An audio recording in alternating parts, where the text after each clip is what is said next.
토크 시작합니다. 오늘 양지열 변호사, 백성문 변호사 나오셨습니다. 어서 오십시오. 네, 안녕하세요. 예.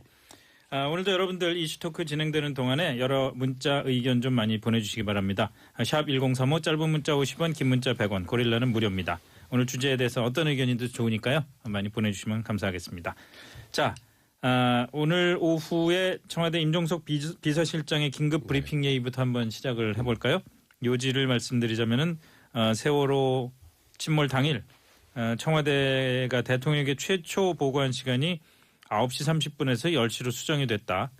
그다음에 NSC 위기관리 매뉴얼이 위기관리 총괄을 국가안보실에서 안전행정부라는 쪽으로 불법으로 펜으로 꺼가지고 변경을 했다. 이 두 가지 네. 얘기입니다. 우선 9시 반과 10시의 차이부터 한번 얘기를 해보죠. 그러니까 사실 그 당시로 좀 돌아가 보면요. 네. 사고 발생 시점이 오전 8시 58분이었습니다. 맞습니다. 그런데 우리가 그 저번 박근혜 전 대통령의 탄핵 당시에 그 네. 7시간 오후과 관련해서 10시에 보고가 이루어졌고 네. 그다음에 10시 15분에 그 당시 김장수 안보실장에게 박근혜 전 대통령이 전화를 했고요. 네. 그리고 7분 있다가 또다시 김장수 안보실장에 전화를 해서 철저하게 뭐 아이들의 인명을 구해라라고 지시를 했고 네. 그리고 또한 8분 있어서 해경청장에게 전화를 했다. 그래서 박근혜 전 대통령은 잘못한 게 없다. 이 정도면 다 지시한 것 아니냐 이런 네네. 내용이었습니다. 그렇습니다. 근데 지금 확인해 보니까 최초에는 9시 30분에 이제 보고가 됐어요. 그러니까 사고 발생하고 30분 후에 보고가 됐는데 네. 최초의 첫 박근혜 전 대통령의 행동은 45분이 지난 걸로 네. 이제 오늘 확인이 된 거죠. 그 의미를 보면 이렇게 해석하면 딱 맞는 것 같아요. 보고는 빨랐지만 지시는 늦었다. 그럼 박근혜 전 대통령이 잘못한 게 많아 보이죠. 네. 그런데 보고는 이제 사고 발생하고 1시간이 넘어서 이루어졌지만 지시는 빨랐다라고 하면 박 전 대통령이 그래도 보고 체계가 문제가 있었을지언정 본인은 잘못한 게 없다 네. 쪽으로 결론이 날 수 있기 때문에 그래서 이게 최초에 9시 30분으로 돼 있었던 걸 6개월이나 지나서 10시로 변경했다라는 거거든요. 예. 이거는 다분히 의도적이라고 볼 수밖에 없는 거고요. 네. 이거 굉장히 많은 네티즌들이 이 부분에 대해서 좀 분노를 하고 있는 그런 상황입니다. 글쎄 그런 것 같더라고요. 근데 그거를 뒷받침하면서 또 더 예. 사실 저는 시간의 변경도 그렇지만 이 청와대가 최종 컨트롤 타워 역할을 해야 된다는 게 예. 청와대 지침이었는데 네. 사실상의 지침이었는데 국가안보실에서 관장을 하는 걸로 그런데 이걸 떼서 재난 부분에 관해서는 안전행정부에서 관할하는 걸로 나중에 바꿨다는 것이 또 나왔다는 거 그게 아니겠습니까? 엎질러진 물이니까. 예, 엎질러진 물인데 문제는 그거를 그렇게 바꾸는 과정에서 김기춘 전 비서실장도 그 청와대는 컨트롤 타워가 아니었다라는 예. 얘기를 했거든요. 이거는 법적으로 굉장히 중요한 의미를 가지는 겁니다. 사실 지난번 헌법재판소에서 탄핵과 관련한 결정을 할 때도 세월호와 관련돼서 직무유기 부분이 좀 다투어졌는데 예. 이게 실제로 헌법재판소에서 이게 법적으로 대통령이 해야 될 의무가 있다라는지 어디까지 의무가 있는지가 명확하지 않다. 그리고 실제 직무를 유기했다고 볼 만큼 시간을 끌었는지도 좀 모호하다고 했는데 네. 지금 안전관리 지침을 위기관리 기본 지침을 바꿔버렸기 때문에 그렇지 만약에 그 지침이 그대로 그렇죠. 남아있었다. 그리고 헌법재판소에서 보기에도 아니 이거는 국가안보실에서 관장하면 대통령이 최종 책임자가 맞네. 라면 법적인 의무가 있었던 거거든요. 네. 법적인 의무가 있는데 45분이 걸려서 첫 지침이 나왔다. 그러면 물론 탄핵이라는 것 자체가 달라지진 않지만 거기서도 그때보다 더 소수 의견보다 조금 더 많은 의견이 나왔을 수도 있을 만큼 이게 어찌 보면 정치적으로나 법적으로나 중대한 의미를 가진 거죠. 그건 하여튼 중대한 의미를 갖고 심각한 문제라는 거를 우리가 다 인식할 수가 있는 거고요. 오늘 이슈 토크에서는 타이밍에 대한 문제를 한번 얘기를 해보죠. 왜 오늘 그것도 임종석 비서실장이 직접 어떨까요? 그러니까 사실 이게 발견된 건 9월 27일이거든요. 청와대 캐비넷에서. 네. 그러면 지금 시일이 좀 많이 지났죠. 예. 그러다 보니까 일각에서 이제 오늘부터 국감이 시작이잖아요. 그렇죠. 국감에서 지금 여야가 굉장히 첨예하게 대립을 하면서 뭐 적폐청산과 지금 이쪽 그 자유한국당 쪽에서는 이번 정부의 무능에 관련해서 지금 이렇게 딱 부딪히고 있는 상황에 이게 딱 나오는 순간 다시 적폐청산에 관련된 국민들의 목소리가 커질 수밖에 없기 때문에 네. 이게 일정하게 어떤 의도를 갖고 하는 게 아니냐라는 게 이제 지금 자유한국당의 목소리인데요. 네. 그러니까 일단 임종석 실장은 이렇게 얘기를 합니다. 추석 연휴가 길었고 그리고 이 내용을 정확하게 분석하는 데 일정한 시간이 필요했다라는 예. 얘기를 하고 있는데 저는 이제 청와대에서 이번뿐만 아니라 저번에 뭔가를 발표할 때도 정치적으로 문제가 좀 유발돼 있을 상황에서 발표를 해서 그때도 의혹을 좀 받았었단 말이에요. 저도 이 부분은 분명히 확인하고 수사하고 이거는 엄중하게 바로 잡아야 된다고 생각해요. 이거 뭐 나라가 구멍가게도 아니고 이거 무슨 그렇죠. 예. 문서를 막 계속 이렇게 이런 시간까지 바꾼다는 건 문제가 되지만 타이밍은 조금 더 신중할 필요가 있지 않았을까. 막 불필요한 오해는 받을 필요가 없지 않았을까. 하다못해 며칠이라도 땡겼으면 낫지 않았을까 이런 예. 생각이 드는 건 사실입니다. 근데 양 변호사 위기관리 기본 지침은 어제 나왔어요. 예. 그러니까 시간을 바꾼 거는 9월 27일 날 나왔고 네. 두 번째로 나온 위기관리 기본 지침이 원래 청와대가 컨트롤 타워였다라는 것을 또 빨간 볼펜으로 줄을 그어서 바꿨다고 그러더라고요. 그건 어제 나왔어요. 그러니까 도저히 이게 그냥 밀어두기에는 예. 그냥 두 개가 겹쳐서 나오기 때문에 밀어둘 수 없었던 상황인 것도 맞고요. 최근에 이 정부에서 벌어지고 있던 정치권의 상황을 보면 언제를 날짜를 잡아야 될지 저도 모르겠어요. 백 변호사 같은 경우는 조금 조율할 필요가 있었다고 하지만 예. 계속 뭔가 민감한 이슈들이 있었거든요. 북한도 그렇긴 그랬었고 외교 문제도 그랬었고 뭐 하다못해 또 청와대에서 문건들 다른 것들 사이버 사령부와 관련이라든가 국정 관련해서 계속 수사가 진행 중이었기 때문에 뭘 터트려도 이런 반응은 나올 수밖에 없어요. 근데 네. 저도 동의는 합니다.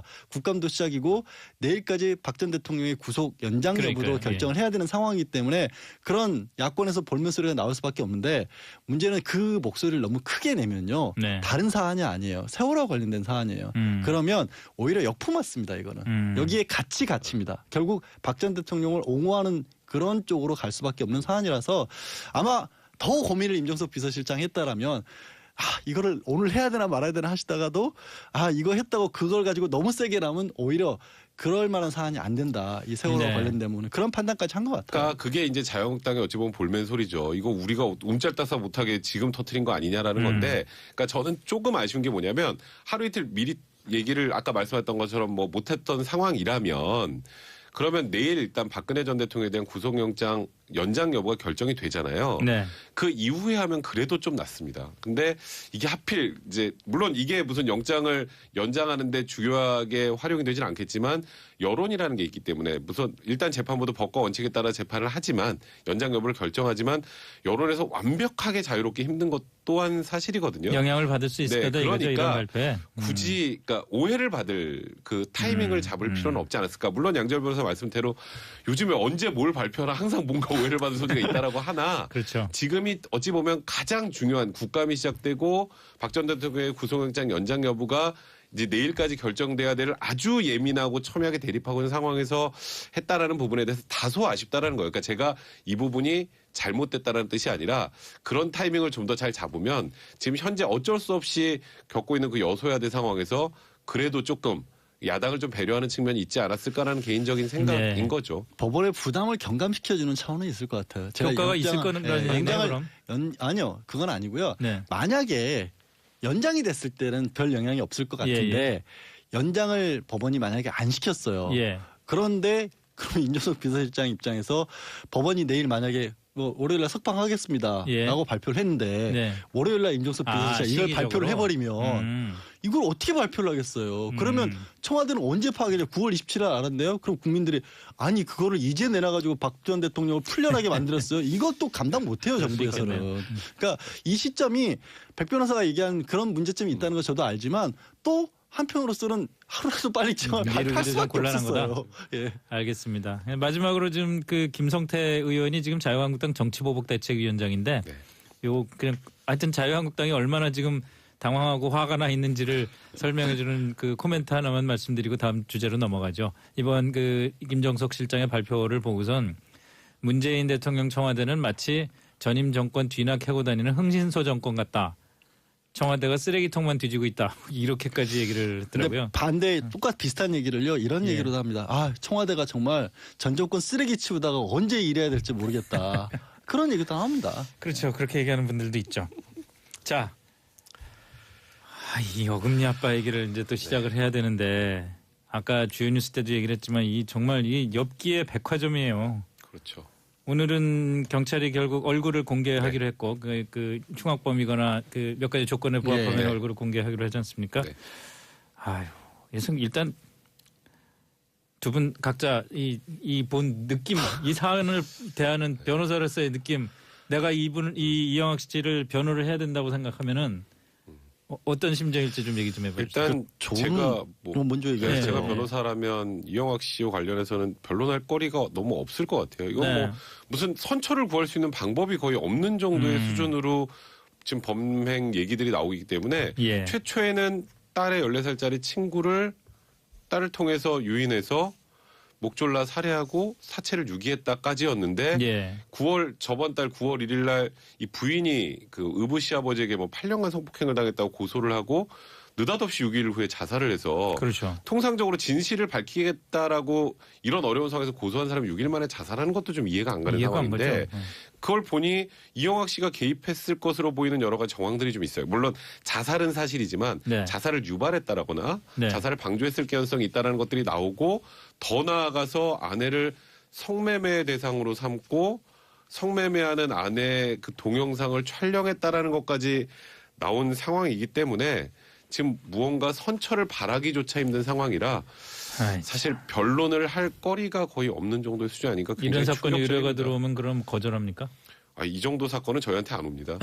이거는 거의 대부분 국선변호로 가고요. 아. 뭐 저희가 해줄 수 있는 게 거의 없는 상황이기 예, 때문에 예. 보통 안 만든다는 얘기죠. 백 변호사에게도. 예. 살력 의뢰가 와도 예. 그러니까 일반 보통은 변호사들이 안 맞죠. 음. 그리고 저도 이제 기자 생활을 좀 했었고요. 네. 뭐 변호사도 생활을 하고 있는데 이게 언론에 발표가 안 돼서 그렇지 예. 우리끼리 도는 얘기들이 많이 있지 않습니까? 네. 차마 오히려 세상에 공개할 수 없는 그런 얘기들도 있고 변호사들도 또 주변에 뭐 검찰이나 경찰에서 들리는 얘기들이 있거든요. 그렇죠. 근데 그런 것들을 포함해도 최악인 것 같아요. 그러니까 이게 보통 세상에 알려진 거 말고 다른 얘기들까지 다 포함해도 방송을 통해서 얘기를 하면서도 찜찜하고 불쾌할 아이, 그러니까 말이에요. 정도가예요. 근데 이 사람이 가장 저는 특징이 한 두 가지 정도로 꼽을 수 있을 것 같은데 뭐랄까 끊임없이 누군가 주변을 이용해서 네. 속여서 그렇게 평생을 살아왔던 또는 것 같죠. 제압해서. 제압해서 네. 힘으로 제압하거나 아니면 불쌍한 척해서 그렇죠. 예. 아니면 큰 병을 앓고 있는 딸을 이용해서 아니면 아내를 팔아서 예. 그렇죠. 유서랍시고 나온 동영상에서 가장 인상 깊었던 마지막 부분에 이런 말을 하죠. 국민 여러분 아셔야 합니다. 뭘 알아라라는 거죠. 아이고, 참. 그러니까 그런 식으로 정말 그러니까 그래서 이제 일각에서 조심스럽게 벌써부터 이제 소시오패스가 아니냐는 얘기가 나오고 있는 거죠, 사실은. 그 굉장히 더군다나 굉장히 그 치밀하다는 느낌까지 좀 드는 게 있는 게 그 장애 등급을 그 정신지체 지적 장애 2급이라고 그랬나요? 네, 그렇습니다. 그 장애 등급을 받는 과정 자체도 뭔가 장애 등급을 내가 받아야 되는 목적을 분명히 마음속에 두고 일부러 장애 등급을 받은 것 같은 생각이 들고요. 즉 그렇게 볼 수밖에 없는 게 일단 지적장애 2급 정도가 되면요. 예. 통상 IQ가 30에서 50 사이입니다. 그걸 평가를 할 때는 능동적으로 본인이 무언가를 주도해서 할 수 없는 정도의 수준이라고 예. 보통 얘기를 해요. 근데 우리가 지금까지 보아온 이 이영학의 행동을 보면 그런가요? 일단 운전면허증도 있던데요, 뭐. 그러니까 운전면허증을 넘어서서 이 사건 범행이 터지고 모든 분들이 아마 그 CCTV 봤을 거예요. 예.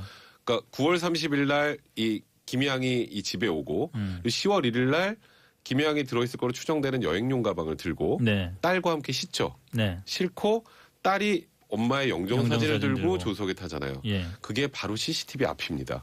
아주 그걸- 연출된 듯한. 그리고 그게 대낮이에요. 5시니까 화나잖아요. 네. 그러니까 그거는 우리는 자살한 엄마를 그리러 자살한 아내를 그리러 동해안으로 갑니다예요. 예. 그 완전 연출이거든요. 예. 그리고 타자마자 블랙박스부터 뗍니다. 그건 이동 경로를 파악하지 못하게 하는 거죠. 그 두 개만 봐도 이거는 지적장애 2등급이라고 도저히 볼 수가 없어요. 그러면 무언가 어떤 뭐 사기 행각을 펼쳤건 어떻게든 본인이 지금 그런 정도 상황이라는 걸 조작을 해서 받았을 거예요. 거기다가 지금 우리가 추정컨대 이 사람이 지금 외제차를 굉장히 여러 대 갖고 있는 걸로 차량을 예. 여러 대 갖고는 추정을 하죠. 주변 사람들이 그렇게 얘기를 네, 했다고 그러더라고요. 그런데 본인 명의로 돼 있는 건 그 외제 승용차이긴 하지만 2000cc 미만입니다. 네. 2000cc 미만은 또 의미가 있어요. 2000cc 미만의 차량을 소유하면 재산 산정 기준에 제외되기 때문에 이것만 해놓은 게 아닌가. 여기까지 나오는 걸 보면 지금 이영학이라는 사람이 얼마나 지금까지 살아오는 과정도 치밀했고 네. 이번 범행을 여러 가지로 어떻게든 은폐하려는 과정 그 시도를 봤을 때 이게 단순히 지적장애 2급을 갖고 있는 사람이 할 수 있는 일이 아니라는 건 누구나 다 알 거라는 점에서 아까 양 변호사님 말씀하셨던 것처럼 그 전에 단 한 번도 보지 못했을 정도의 황당하고 정말 국민들에게 소름을 끼치게 만드는 건 네. 범죄였던 거죠. 아 근데 이 사람이 보여주는 모습들 여러 가지 드러나 보이는 모습들 있잖아요. 그걸 보면 지적장애 2급이 아니라 뭐 우리 좋은 고기할 때 2+ 하듯이 머리가 네. 오히려 2+였던 아니 것 같아요. 그러니까요. 예, 그러니까 진짜 저 그런 생각이 들어요. 평소에 범죄와 관련 없이 했었을 때도 자동차 정비업체에 가면 튜닝 실력이 너무 뛰어나서 같은 정비업자라고 착각을 할 정도였고 강아지와 관련해서 애견을 뭐 개를 좋아하시는 분들도 이 사람이 키웠다는 강아지 종류가 그렇게까지 복잡하고 교배한데 그렇게까지 신경 쓸 게 많았다는 거를 뉴스를 보고 알았다는 그런 분들이 계신가 하면 네. 본인이 또 이제 여기서 하나의 또 한 가지 특징이 모든 것이 이 사람은 성적인 부분으로 귀결되는 특징이 좀 그렇죠. 있더라고요. 예. 마사지업소, 퇴폐업소 특히 이제 아내까지 동원해서 했었고 또 그걸 하면서도 정말 상상할 수 없는 건데 이제 자작극을 벌이는 거죠. 내가 거기를 이용해 봤더니 정말로 깜짝 놀랄 만한 뭐 이런 사람이더라. 네, 이런 식의 네, 그런 짓을 하는가 하면 끊임없이 14세, 20세 이게 제가 제일 소름 끼치는 부분인데 맞아요. 14세에서 20세 사량의 미성년자들에 대한 집착을 보이고 있거든요. 그 사람들, 그 친구들을 어떻게든지 끌어들이기 위해서 SNS 계정을 만들고 뭐 정말로 뭐 고민 상담 같은 걸 해주고 그러다 보니까 이거는 비정상적으로 범죄와 관련된 부분에 있어서는 일반인의 지능을 초과하는 정도. 다만 그렇죠. 그게 큰 그림으로 놓고 봤었을 때는 너무나 허술하게 짝이 없는데 네. 뭐 그 사람 죽여놓고 유서랍시고 동영상 같은 걸 찍는 걸 보면 납득하기 어려운 짓이긴 한데 어쨌든 그게 지난 10여 년 동안 통했다는 게 너무 무서운 거죠. 글쎄 말이죠. 그런데 사실 오늘 그 제가 이거를 조금 두 변호사님들과 함께 좀 깊이 있게 얘기를 나눠봤으면 좋겠는 게 오늘 드러나는 사실이잖아요. 검찰이 그 어금니 아빠 이영학 씨의 자살한 아내 최모 씨와 관련된 최모 씨가 이제 그 의붓 시아버지한테 네. 성폭행을 당했다고 고소를 했는데 검찰이 경찰이 신청한 영장을 3번을 기각을 했더라고요. 네. 이걸 어떻게 보십니까? 첫 번째 기각은 총기로 위협당해서 성폭행 당했다고 얘기를 하니까 그러면은 집에 총기가 있는지 압수수색을 해야 되니까 압수수색 영장을 내달라고 신청을 했는데 뭐 기각을 했다. 이게 이제까지 우리가 사건을 다루면서 이게 합리적으로 생각할 수 있는 건가요? 그러니까 일단 검찰 입장에서 생각을 해보면 네. 뭐 총기를 갖고 있는 사람도 거의 없을 뿐더러 통상적으로 총기로 협박을 받아서 성폭행을 당했다라고 주장을 하는데 예. 실제로 성폭행을 당했는지 여부도 명확한 증거가 없는 상황이고 그러다 보니까 아직 이거는 기초적인 조사조차 이루어지지 않은 상황이다라고 해서 영장을 기각했다라고 보는데 네. 사실 제가 아직 그 고소장을 보지 않아 정확하게 모르겠습니다만 고소장에 이제 성폭행을 당한 정황이나 이런 게 좀 더 구체적으로 명시가 돼 있었다면 예. 영장을 발부하는 게 맞았다라고 보이는데 제가 그 고소장을 보지 않은 상황이기 때문에 제가 이걸 뭐 그 영장 신청하는 것을 막았다 지금 청구를 하지 않았다라는 부분을 검찰이 잘했다 잘못했다고 일도양단적으로 판단하기엔 좀 이른 감이 있지 않나 그런 생각이 개인적으로 굉장히 드네요. 조심스럽게 말씀을 네. 하시네. 저는 저도 이게 백 변호사가 기본적으로 갔지만 예. 어쨌든 총기가 5정인가가 나왔어요. 결과적으로 나왔죠. 결과적으로 나왔고 DNA도 결과적으로 나왔다고 예. 하고 있고요. 그리고 특수한 관계였단 말이에요. 예. 의붓 시아버지라고 하는 관계가 있고 그 장기간에 걸쳐서 진술이기 때문에 예. 경찰도 영장을 신청할 정도가 되려면 최소한 진술만큼은 어느 정도 확보가 돼 있었을 겁니다. 그러면 그걸 확인할 필요는 분명히 있었다라고 봐요. 그거는 뭔가 검찰에서도 명확한 해명을 해야 될 필요가 있는 사항이라고 저는 오히려 거꾸로 보고 싶고요.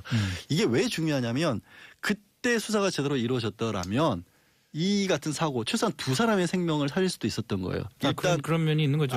자살한 아내의 자살을 막을 수도 예. 있었던 거고 그러니까 그때 영장 청구가 영장이 신청이 안 받아들여지는 바람에 사실은 이영학이 자기 부인에게 한 번 더 증거 확보를 위해서 관계를 가지라는 식의 어떤 요구까지 했던 걸로 지금 알려지고 있지 않습니까? 네.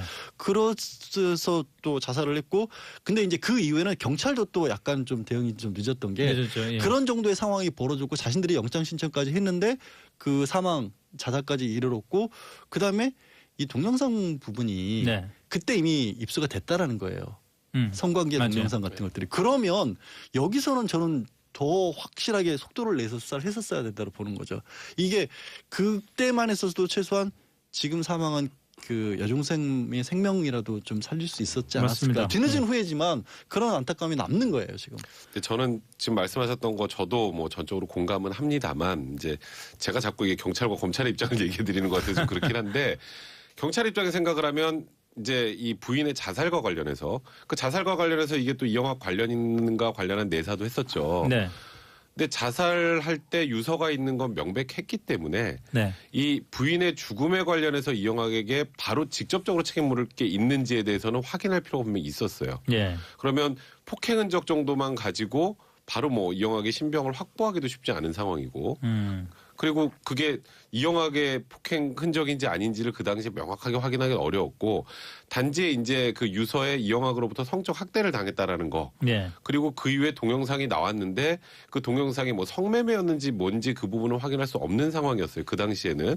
네. 이후에 지금 이제 나오면서 여러 가지들이 이제 확인이 된 건데 그런 상황에서 사실 경찰 입장에서 물론 지나놓고 결과론적으로 보면 너무나 아쉽긴 하지만 경찰이 그 당시에 초동수사를 잘못해서 이런 큰 비극을 만들었다라고 경찰을 비난하는 것 저는 그거는 좀 너무 왜요? 나간 게 지금 너무 아닌가 좀. 옹호하는 거 아니에요? 생각이 드네요. 비난하자는 게 아니라 이거는 조금 분명히 늦었다라는 걸 지적하고 싶은 게 만약에 그 자살한 아내가 살아 있었다라면 자신이 성적 학대를 당했다는 것을 진술한 진술이 있고요.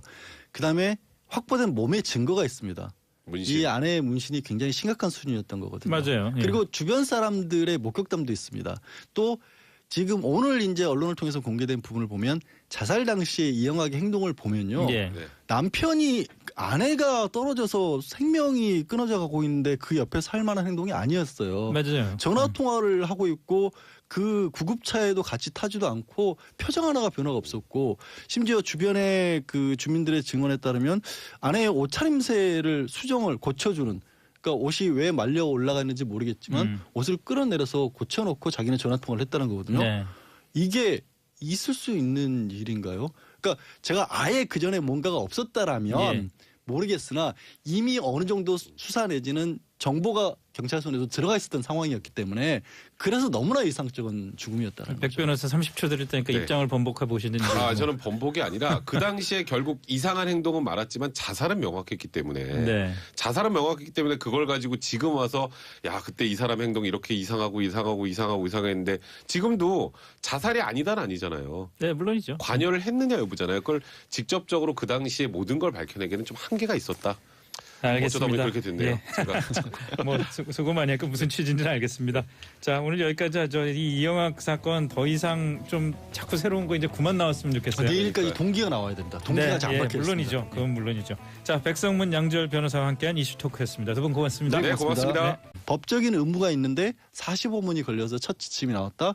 그러면 물론 탄핵이라는 것 자체가 달라지진 않지만 거기서도 그때보다 더 소수 의견보다 조금 더 많은 의견이 나왔을 수도 있을 만큼 이게 어찌 보면 정치적으로나 법적으로나 중대한 의미를 가진 거죠. 그건 하여튼 중대한 의미를 갖고 심각한 문제라는 거를 우리가 다 인식할 수가 있는 거고요. 오늘 이슈 토크에서는 타이밍에 대한 문제를 한번 얘기를 해보죠. 왜 오늘 그것도 임종석 비서실장이 직접 어떨까요? 그러니까 사실 이게 발견된 건 9월 27일이거든요. 청와대 캐비넷에서. 네. 그러면 지금 시일이 좀 많이 지났죠. 예. 그러다 보니까 일각에서 이제 오늘부터 국감이 시작이잖아요. 그렇죠. 국감에서 지금 여야가 굉장히 첨예하게 대립을 하면서 뭐 적폐청산과 지금 이쪽 그 자유한국당 쪽에서는 이번 정부의 무능에 관련해서 지금 이렇게 딱 부딪히고 있는 상황에 이게 딱 나오는 순간 다시 적폐청산에 관련된 국민들의 목소리가 커질 수밖에 없기 때문에 네. 이게 일정하게 어떤 의도를 갖고 하는 게 아니냐라는 게 이제 지금 자유한국당의 목소리인데요. 네. 그러니까 일단 임종석 실장은 이렇게 얘기를 합니다. 추석 연휴가 길었고 그리고 이 내용을 정확하게 분석하는 데 일정한 시간이 필요했다. 예. 라는 얘기를 하고 있는데 저는 이제 청와대에서 이번뿐만 아니라 저번에 뭔가를 발표할 때도 정치적으로 문제가 좀 유발돼 있을 상황에서 발표를 해서 그때도 의혹을 좀 받았었단 말이에요. 자, 저도 이 부분은 분명히 확인하고 수사하고 이거는 엄중하게 바로 잡아야 된다고 생각해요. 이거 뭐 나라가 구멍가게도 아니고 이거 무슨 그렇죠. 문서를 막 계속 이렇게 이런 시간까지 바꾼다는 건 문제가 되지만 타이밍은 조금 더 신중할 필요가 있지 않았을까. 막 불필요한 오해는 받을 필요가 없지 않았을까. 하다못해 며칠이라도 땡겼으면 낫지 않았을까 이런 예. 생각이 드는 건 사실입니다. 근데 양 변호사 위기 어떻습니까? 관리 기본 지침은 어제 나왔어요. 예. 그러니까 시간을 바꾼 거는 9월 27일 날 나왔고 네. 두 번째로 나온 위기관리 기본 지침이 원래 청와대가 컨트롤 타워였다라는 것을 또 빨간 볼펜으로 줄을 그어서 바꿨다고 그러더라고요. 그건 어제 나왔어요. 그러니까 도저히 이게 그냥 밀어두기에는 예. 그냥 두 개가 겹쳐서 나오기 때문에 밀어둘 수 없었던 상황인 것도 맞고요. 최근에 이 정부에서 벌어지고 있던 정치권의 상황을 보면 언제를 날짜를 잡아야 될지 저도 모르겠어요. 백 변호사 같은 경우는 조금 조율할 필요가 있었다고 하지만 예. 계속 뭔가 민감한 이슈들이 있었거든요. 북한도 그렇긴 그랬었고 외교 문제도 그랬었고 뭐 하다못해 또 청와대에서 문건들 다른 것들 사이버 사령부와 관련이라든가 국정 관련해서 계속 수사가 진행 중이었기 때문에 뭘 터트려도 이런 반응은 나올 수밖에 없어요. 근데 네. 저도 동의는 합니다. 국감도 시작이고 내일까지 박 전 대통령의 구속 연장 여부도 그러니까요. 결정을 해야 되는 상황이기 때문에 그런 야권에서 볼멘 소리가 나올 수밖에 없는데 문제는 그 목소리를 너무 크게 내면요. 네. 다른 사안이 아니에요. 세월호와 관련된 사안이에요. 그러면 오히려 역풍 맞습니다. 이거는. 여기에 가치입니다. 결국 박 전 대통령을 옹호하는 그런 쪽으로 갈 수밖에 없는 사안이라서 아마 더 고민을 임종석 비서실장이 했다라면 이거를 오늘 해야 되나 말아야 되나 하시다가도 이거 했다고 그걸 가지고 너무 세게 나면 오히려 그럴 만한 사안이 안 된다. 이 세월호 네. 관련된 부분은 그런 판단까지 한 것 같아요. 그러니까 그게 이제 자유한국당의 어찌 보면 볼멘 소리죠. 이거 우리가 움짤따사 못하게 지금 터트린 거 아니냐라는 건데, 그러니까 저는 조금 아쉬운 게 뭐냐면 하루 이틀 미리 얘기를 아까 말씀했던 것처럼 뭐 못했던 상황이라면 그러면 내일 일단 박근혜 전 대통령에 대한 구속영장 연장 여부가 결정이 되잖아요. 네. 토크 시작합니다. 오늘 양지열 변호사, 백성문 변호사 나오셨습니다. 어서 오십시오. 네, 안녕하세요. 예. 오늘도 여러분들 이슈토크 진행되는 동안에 여러 문자 의견 좀 많이 보내주시기 바랍니다. 샵 1035 짧은 문자 50원 긴 문자 100원 고릴라는 무료입니다. 오늘 주제에 대해서 어떤 의견이든 좋으니까요. 많이 보내주시면 감사하겠습니다. 자, 오늘 오후에 청와대 임종석 비서실장의 긴급 브리핑 예의부터 한번 시작을 해볼까요? 요지를 말씀드리자면은 세월호 침몰 당일 청와대가 대통령에게 최초 보고한 시간이 9시 30분에서 10시로 수정이 됐다. 그다음에 NSC 위기관리 매뉴얼이 위기관리 총괄을 국가안보실에서 안전행정부라는 쪽으로 불법으로 펜으로 꺼가지고 변경을 했다. 이 두 가지 네. 얘기입니다. 우선 그 9시 반과 10시의 차이부터 한번 얘기를 해보죠. 그러니까 사실 그 당시로 좀 돌아가 보면요. 사고 네. 발생 시점이 오전 8시 58분이었습니다. 맞습니다. 그런데 우리가 그 저번 박근혜 전 대통령의 탄핵 당시에 그 네. 7시간 오후과 관련해서 10시에 보고가 이루어졌고 네. 그다음에 10시 15분에 그 당시 김장수 안보실장에게 박근혜 전 대통령이 전화를 했고요. 네. 그리고 7분 있다가 또다시 김장수 안보실장에 전화를 해서 철저하게 뭐 아이들의 인명을 구해라라고 지시를 했고 네. 그리고 또한 8분 있어서 해경청장에게 전화를 했다. 그래서 박근혜 전 대통령은 잘못한 게 없다. 이 정도면 다 지시한 것 아니냐 이런 네네. 내용이었습니다. 그렇습니다. 근데 지금 확인해 보니까 최초에는 9시 30분에 이제 보고가 됐어요. 그러니까 사고 발생하고 30분 후에 보고가 됐는데 네. 최초의 첫 그 박근혜 전 대통령의 행동은 45분이 지난 걸로 네. 이제 오늘 확인이 된 거죠. 그 의미를 보면 이렇게 해석하면 딱 맞는 것 같아요. 그 이후에 하면 그래도 좀 낫습니다. 근데 이게 하필 이제 물론 이게 무슨 영장을 연장하는데 중요하게 활용이 되지는 않겠지만 여론이라는 게 있기 때문에 무슨 일단 재판부도 법과 원칙에 따라 재판을 하지만 연장 여부를 결정하지만 여론에서 완벽하게 자유롭기 힘든 것 또한 사실이거든요. 영향을 받을 수 있을 네, 때도 이거죠. 이런 발표에. 굳이 그러니까 오해를 받을 그 타이밍을 잡을 필요는 없지 않았을까. 물론 양재열 변호사 말씀대로 요즘에 언제 뭘 발표하나 항상 뭔가 오해를 받을 소지가 있다라고 하나 그렇죠. 지금이 어찌 보면 가장 중요한 국감이 시작되고 박 전 대통령의 구속영장 연장 여부가 이제 내일까지 결정돼야 될 아주 예민하고 첨예하게 대립하고 있는 상황에서 했다라는 부분에 대해서 다소 아쉽다라는 거예요. 그러니까 제가 이 부분이 잘못됐다라는 뜻이 아니라 그런 타이밍을 좀 더 잘 잡으면 지금 현재 어쩔 수 없이 겪고 있는 그 여소야대 상황에서 그래도 조금 야당을 좀 배려하는 측면이 있지 않았을까라는 개인적인 생각인 네. 거죠. 법원의 부담을 경감시켜주는 차원은 있을 것 같아요. 제가 효과가 있을 거는 그런 얘기인가요, 그럼? 아니요. 그건 아니고요. 네. 만약에 연장이 됐을 때는 별 영향이 없을 것 같은데 연장을 법원이 만약에 안 시켰어요. 예. 그런데 그럼 임종석 비서실장 입장에서 법원이 내일 만약에 뭐 월요일날 석방하겠습니다. 예. 라고 발표를 했는데 네. 월요일날 임종석 비서실장 이걸 시기적으로? 발표를 해버리면 이걸 어떻게 발표를 하겠어요. 그러면 청와대는 언제 파악해요? 9월 27일 알았네요. 그럼 국민들이 아니 그거를 이제 내놔가지고 박 전 대통령을 풀려나게 만들었어요. 이것도 감당 못해요 정부에서는. 그러니까 이 시점이 백 변호사가 얘기한 그런 문제점이 있다는 거 저도 알지만 또 한편으로서는 하루라도 빨리 발표할 수밖에 곤란한 없었어요. 예. 알겠습니다. 마지막으로 보고는 빨랐지만 지시는 늦었다. 그럼 박근혜 전 대통령이 잘못한 게 많아 보이죠. 네. 그런데 보고는 이제 사고 발생하고 1시간이 넘어서 이루어졌지만 지시는 빨랐다라고 하면 박 전 대통령이 그래도 보고 체계가 문제가 있었을지언정 본인은 잘못한 게 없다 네. 쪽으로 결론이 날 수 있기 때문에 그래서 이게 최초에 9시 30분으로 돼 있었던 걸 6개월이나 지나서 10시로 변경했다라는 거거든요. 예. 이거는 다분히 의도적이라고 볼 수밖에 없는 거고요. 네. 그리고 굉장히 많은 네티즌들이 이 부분에 대해서 좀 분노를 하고 있는 그런 상황입니다. 글쎄 그런 것 같더라고요. 근데 그거를 뒷받침하면서 또 더 예. 사실 저는 시간의 변경도 그렇지만 이 청와대가 최종 컨트롤 타워 역할을 해야 된다는 게 예. 청와대 지침이었는데 네. 사실상의 지침이었는데 국가안보실에서 관장을 하는 걸로 그런데 이걸 떼서 재난 부분에 관해서는 안전행정부에서 관할하는 걸로 나중에 바꿨다는 것이 또 나왔다는 그게 거 엎질러진 아니겠습니까? 물이니까. 예, 엎질러진 물인데 문제는 그거를 그렇게 바꾸는 과정에서 김기춘 전 비서실장도 그 청와대는 컨트롤 타워가 아니었다라는 예. 얘기를 했거든요. 이거는 법적으로 굉장히 중요한 의미를 가지는 겁니다. 사실 지난번 헌법재판소에서 탄핵과 관련한 결정을 할 때도 세월호와 관련돼서 직무유기 부분이 좀 다투어졌는데 예. 이게 실제로 헌법재판소에서 이게 법적으로 대통령이 해야 될 의무가 있다라는지 어디까지 의무가 있는지가 명확하지 않다. 그리고 실제 직무를 유기했다고 볼 만큼 시간을 끌었는지도 좀 모호하다고 했는데 네. 지금 안전관리 지침을 위기관리 기본 지침을 바꿔버렸기 때문에 그렇지 만약에 그 지침이 그대로 그렇죠. 남아있었다. 그리고 헌법재판소에서 보기에도 아니 이거는 국가안보실에서 관장하면 대통령이 최종 책임자가 맞네 라면 법적인 의무가 있었던 거거든요. 네.